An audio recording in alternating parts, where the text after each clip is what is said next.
Mr. Toastmaster, guest, friend.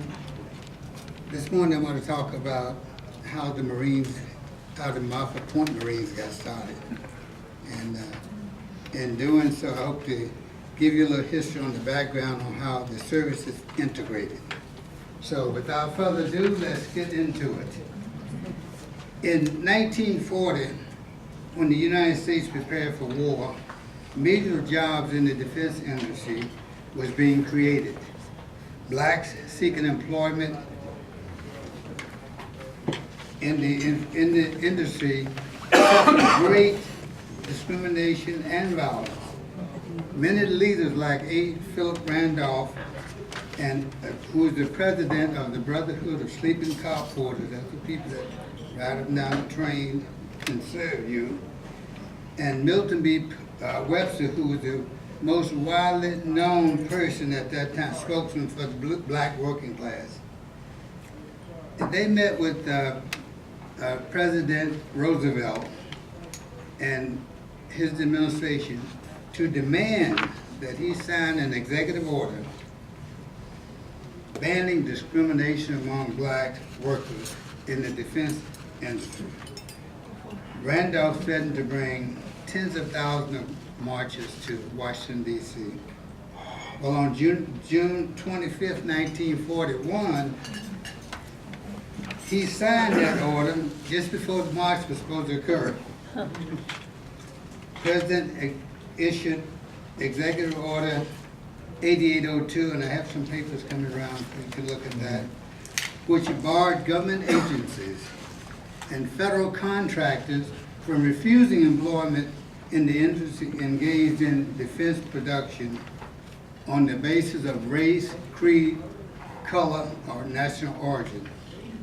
It was the President's first decree that it was issued on race since Reconstruction. The order required the armed services, including the United States Marine Corps, which was the last person to admit blacks, to recruit and enlist African Americans. Recruiting for the Montford Point Marines began in June 1st, 1942. But that was about 6 months after I was born.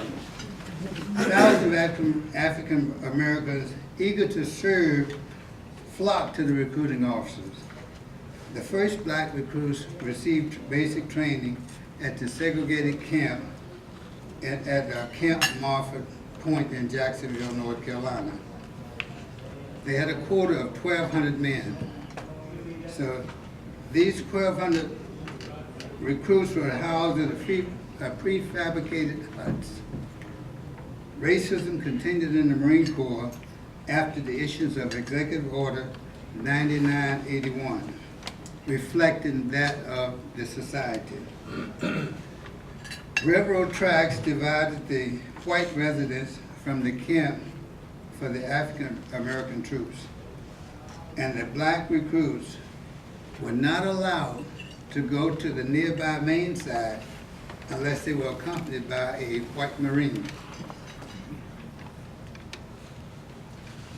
By 1945, all drill instructors and NCOs at Montford Point were African Americans. They had weeded out all the white drill instructors and put in black. Between 1942 and 1949, more than 20,000 recruits were trained at Montford Point. In July 1948, despite strong opposition from the Democrats of the segregated South, President Harry S. Truman signed Executive Order 9981. Again, that's coming around, which required desegregation of the military. In 1949, Montford Point Camp was deactivated, and new black recruits were sent to Parris Island, South Carolina, and Camp Pendleton, California, for their training. I happened to go to San Diego. I went to be a Hollywood Marine. In 1965, a reunion of the Marines was held in Philadelphia, which included former Montford Point Marines, along with Marines on active duty. With more than 400 Marines there from throughout the United States, they decided to establish the Montford Point Marine Association as a non-profit veterans organization, and that was to preserve military history and to help people in need. The association has many chapters throughout the United States. The Montford Point Marine Association maintained the archives and the Montford Point Marine Museum at Camp Lejeune, Camp Gilbert in Jacksonville, North Carolina.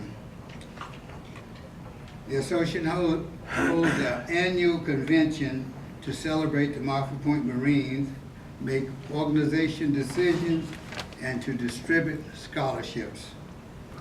On June 27, 2012, the Congressional Gold Medal was awarded to the Montford Point Marines.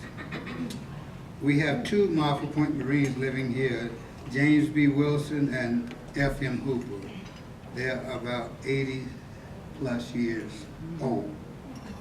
And David Dinkins, another one of the guys, not from here, but he was the former mayor of New York. He was a Montford Point Marine. And the name Montford Point was named after Sergeant Major Gilbert Hashmark Johnson. They called him Hashmark because he had more hash marks on his sleeve than he had on his reg. And so I challenge you to be here for the next season, next session, to listen to some hardcore training about the Montford Point Marines. Mr. Toastmaster.